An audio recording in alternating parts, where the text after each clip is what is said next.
मती कर इतना गुमान माटी के मूरत संगवा न जाई सूरत माटी के मूरत मती कर इतना गुमान माटी के मूरत संगवा न जाई सूरत माटी के मूरत।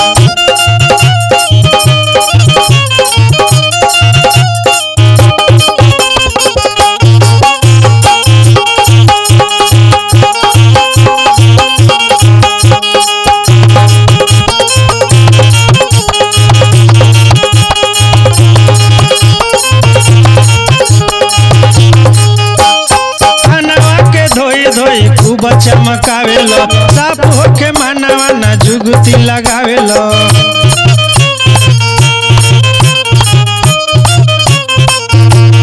तनवा के धोई धोई खूब चमकावेलो साफ होके मानवा न जुगती लगावेलो संगवा न जाई सूरत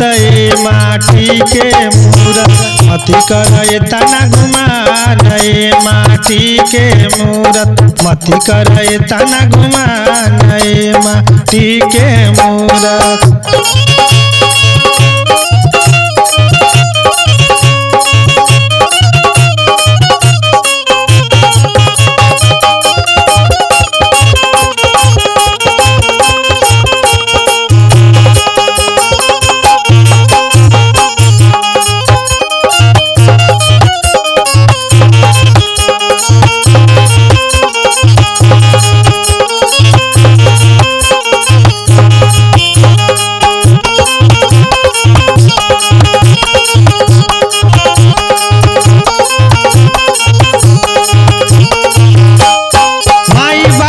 यदि जई बबुलाई आगवा के दुख नहीं तोह से सहाई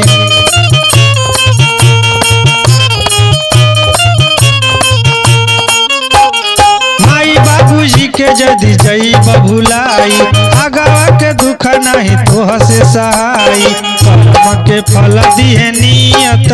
माटी के मूरत मती कर तना गुमान माटी के मूरत मती कर तना गुमान माटी के मूरत।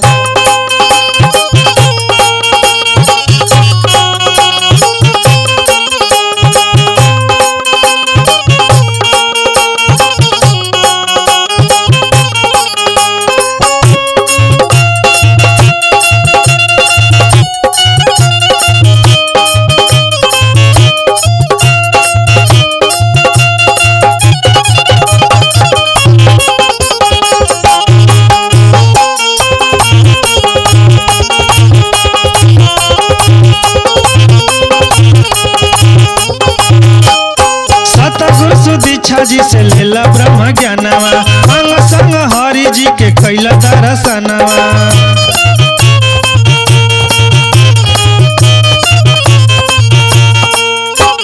सतगुरु सुदीक्षा जी से लेला ब्रह्म ज्ञानवा अंग संग हरि जी के कैला दर्शनवा साथ होई जई है नियत माटी के मूरत मती कर तना गुमान माटी के मूरत मती कर तना गुमान माटी के मूरत संगवा न जाइए सूरत माटी के मूरत संगवा न जाइए सूरत माटी के मूरत संगवा न जाइए सूरत माटी के मूरत संगवा न जाइए सूरत माटी के। प्यार से कहना जी धन निरंकार जी।